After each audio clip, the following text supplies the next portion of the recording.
اللهم صل على سيدنا محمد يا رب صل وسلم دائما ابدا على حبيبي.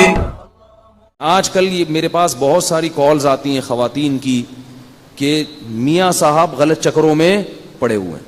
تو بھائی اپنے آپ کو ان چکروں سے بچاؤ. ایک خاتون بیچاری بہت پریشان ہے, یو کے سے فون کرتی ہیں, زندگی رو رہی ہیں کہ میرے میاں کو لت پڑ گئی ہے لڑکیوں سے, دوستوں کی, میرے بچے تباہ ہو رہے ہیں, برباد ہو رہے ہیں. اب میں ان بیچاری کو کیا کہتا. ان کو میں نے کہا صبر کرو, اس کو بڈھا ہونے دو, اپنے میاں کو کیا ہونے دو, بڈھا ہونے دو. ابھی جوانی کا جوش ہے نا, تھوڑے دن میں بڈھا ہوگا, پھر دیکھو کیا ہوتا ہے. اور ایسا آدمی بڈھا بھی جلدی ہوتا ہے. ہر طرح سے بیچاری عورت نے سمجھا لیا, بچوں کا واسطہ دے دیا کہ ان کو بھی پتہ چل رہا ہے تمہاری حرکتوں کا, ان پہ کیا اثر پڑے گا. لیکن وہی بات ہے کہ لوط علیہ السلام کی قوم جس بدکاری میں مبتلا ہو گئی تھی, لوط علیہ السلام نے سمجھایا سمجھایا سمجھایا سمجھایا تو اللہ قرآن میں کیا فرماتے ہیں, لعمرک انہم لفی سکرتہم یعمہون. اے محمد صلی اللہ علیہ وسلم, ہمیں آپ کی عمر کی قسم, وہ لوگ اس وقت بڑے نشے میں پڑے ہوئے تھے, ان کو لوط علیہ السلام کی باتیں سمجھ میں نہیں آ رہی تھی, بہت نشے میں مست تھے. جب گناہ انسان کے سامنے ہوتا ہے تو وہ نشے میں مست ہو جاتا ہے, پھر نہیں دیکھتا کہ کیا ہے. تو اللہ نے پھر کیسا عذاب دیا, فجعلنا عالیہا سافلہا, فرمایا ہم نے زمین کو اٹھا کے الٹا دے کے پٹک دیا, پوری قوم کو اللہ نے تباہ کر دیا. تو زانی سے اللہ کو بہت نفرت ہوتی ہے. یاد رکھو ہمارے معاشرے میں زنا بہت تیزی سے پھیل رہا ہے, بہت تیزی سے پھیل رہا ہے. میرے پاس کالز آتی ہیں, ایسا ہی نہیں کہہ رہا میں, بہت تیزی سے. لوگ تو اپنے ہر چیز دل کی بات کر لیتے ہیں نا علماء کے سامنے. بہت تیزی سے زنا پھیل رہا ہے.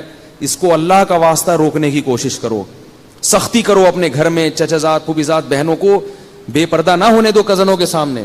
اگر آپ کا بیٹا چچازاد پھوپھیزاد بہن سے دوستی لگاتا ہے, پابندی لگاؤ اس پر.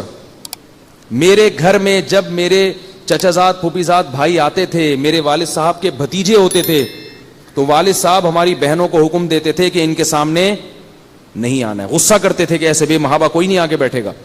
ان کو حکم تھا کہ آپ بیٹھک میں بیٹھیں اور یہیں سے پتلی گلی سے نکل جائیں, جس نے ملنا ہوگا آپ سے یہیں آگے ملے گا. ناراض ہوتا ہے تو ہونے دو. بہت زیادہ برائی پھیل رہی ہے, مصافحہ کرنا کزنوں سے, گلے ملنا کزنوں سے. براڈ مائنڈڈ کہہ کے نا سب کو بے شرم بنا دیا ہے. ہم براڈ مائنڈڈ ہیں, ہم کوئی گھٹیا تھوڑی ہیں, گلے بھی بڑے تمیز سے ملتے ہیں کہ ایسے جیسے بالکل کوئی احساس ہی نہیں ہو رہا ہمیں. چھوڑ دو اللہ کے بندو, یہ غیر مسلموں کا کلچر ہے, یہ ہندوؤں کا ہو سکتا ہے, یہ بلکہ ہندوؤں کا بھی نہیں ہے, یہ تو انگریزوں کا ہے, یہودیوں کا ہے, جن پر اللہ نے لعنت کی ہے, جن پر اللہ کا غضب آیا. بار بار سورہ فاتحہ میں ہم کہتے ہیں غیر المغضوب علیہم ولا الضالین. اے اللہ نہ عیسائیوں کے راستے پہ چلا اور نہ یہودیوں کے راستے پہ چلا. ہندوؤں کا تذکرہ نہیں ہے یہاں پہ. سورہ فاتحہ میں 2 قوموں کا اللہ نے ذکر کیا, 2 قوموں کا. اے اللہ ہمیں انعام یافتہ لوگوں کے راستے پہ چلا, انعام یافتہ لوگوں کے راستے پہ, ان لوگوں پر نہیں جن پر غضب ہوا. غضب کس پر ہوا تھا؟ یہودیوں پر. اور ان لوگوں پر بھی نہیں جو گمراہ ہیں. تمام مفسرین کا اتفاق ہے کہ اس سے کون مراد ہیں؟ عیسائی.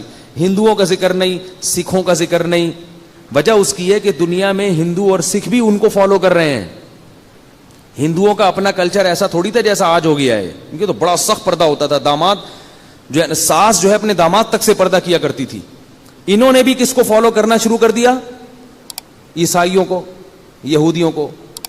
ان کا بھی فیملی سسٹم تباہ و برباد ہو گیا. پریشان ہے وہ بھی. گھروں میں زنا ہو رہا ہے, اتنا زیادہ ان کے ہاں برباد ہو گیا نا ہندوؤں کا فیملی سسٹم کہ جس کی کوئی انتہا نہیں. کوئی عورت محفوظ نہیں ہے. ہر عورت کو پتا ہے کہ حتیٰ کہ اپنے محرم رشتہ داروں سے بھی محفوظ نہیں ہے. اتنا ان لوگوں نے معاشرے میں حیوانیت پھیلا دی ہے.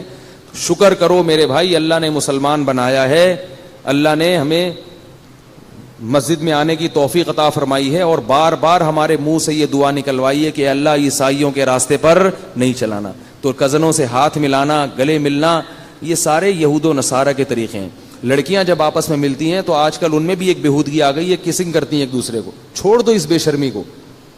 جیسے مرد ملتے ہیں مصافحہ کرتے ہیں بس, تو لڑکیاں بھی آپس میں ملیں مصافحہ بس. اس سے زیادہ فری ہونے کی چندہ ضرورت نہیں ہے. برائی پھیلتی ہے معاشرے میں اس سے.